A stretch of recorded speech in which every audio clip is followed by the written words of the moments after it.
Good morning, and welcome to Redeemer Lutheran Church. I'm Pastor Gary Lodeholt. As we continue with Christmas stories this week, here's one by James Carroll, which speaks of the kind of king the baby in a manger is. There once was a king who disliked the ceremony and trappings of his office. He reluctantly wore a crown and was uncomfortable when forced to sit on the throne. It began the day of his coronation when they brought him a magnificent ermine robe. "Where did this robe come from?" asked the young king. The courtier replied, "It came from the royal merchant." "Where did this robe come from?" the king repeated. "It came from Persia," the baffled courtier replied. "Where did this robe come from?" the king persisted. And finally the courtier blurted, "Majesty, this robe comes from the skins of small animals whom the hunters trap." Sadly, the king touched the robe and said, "How can I wear such cruelty for a robe?" Another time a prince brought a pearl of immense value to the king as a gift. "Receive this pearl as a sign of my homage," he said to the king. "Why is this pearl so valuable?" the young king asked. "Because of its perfect moon-like shape," replied the prince. The king persisted until the flustered prince confessed, "This pearl is so valuable because 16 male slaves drowned while trying to retrieve it from the ocean floor." Sadly, the king refused the gift, saying, "How can I wear such cruelty for a jewel?" Though he disliked the trappings of his office, he replaced them only with confusion.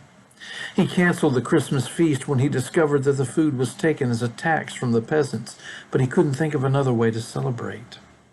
He took no steps to change the customs of the kingdom. He was only saddened by them. People said he was too sensitive and gentle to be a king. One day he simply walked away from the palace and never returned. Quickly, a cohort of cruel knights replaced the gentle king. They increased the taxes and reveled in the splendor of royalty. As taxes rose, services deteriorated. Roads and bridges were no longer repaired, and sanitary conditions grew worse.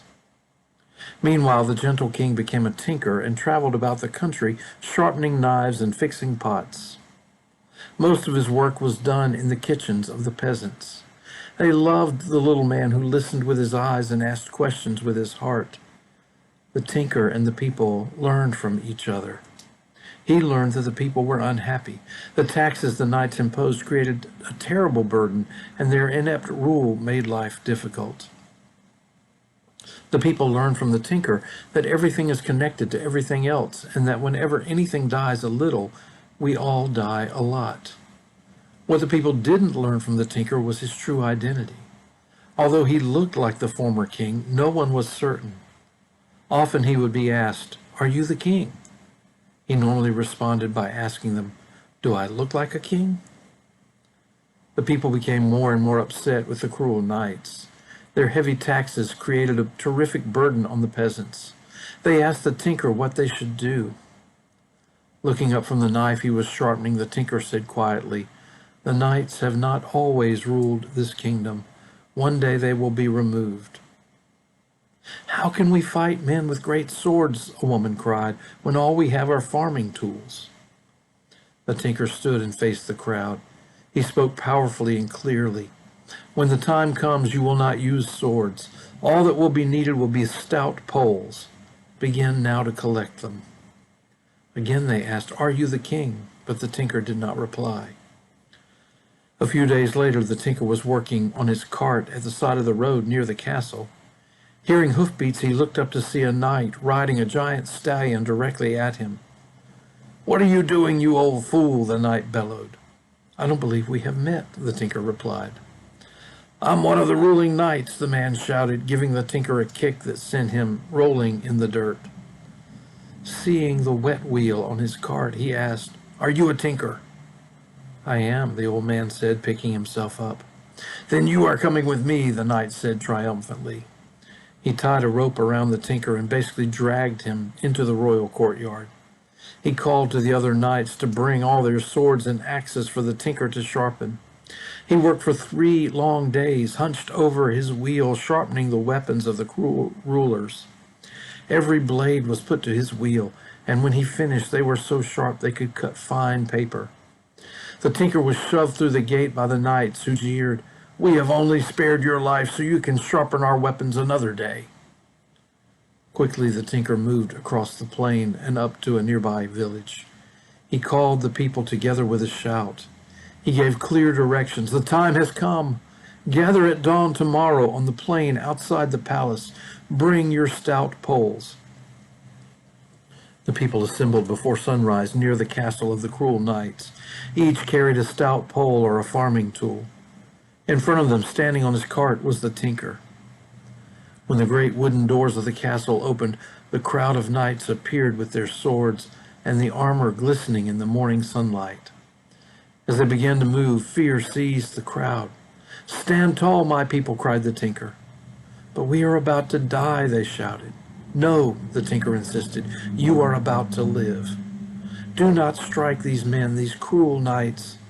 They are your poorest sons. Only stop their swords with your sticks." Trusting the tinker, they stood firm.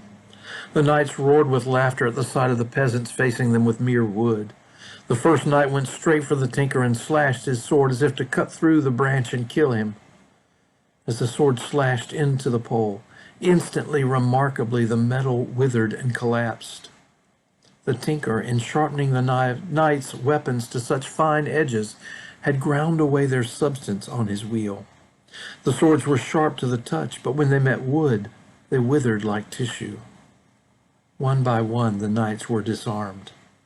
Without a single death, without a single injury, the battle was over. As the people gathered around the tinker, one of the older peasants asked him, "Once and for all, answer the question we have all asked. Are you the king?" The tinker stepped forward and said with a strong, clear voice, "I am."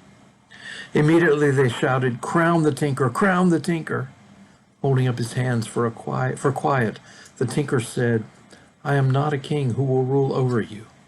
I have come not to be served, but to serve. I have come to help you choose leaders who love justice and who live humbly and simply. Remember, the greatest among you must be servant of all." Then he simply slipped away and let them begin a new life without him. In the years ahead, the little kingdom established a government that was just and fair. When people told stories to their children about the early days of the kingdom, they said their way of life had been shaped by the man who was called the Tinker King. Christ is Emmanuel, God with us, and he calls us to serve. Thanks for watching, and remember to let this day belong to God.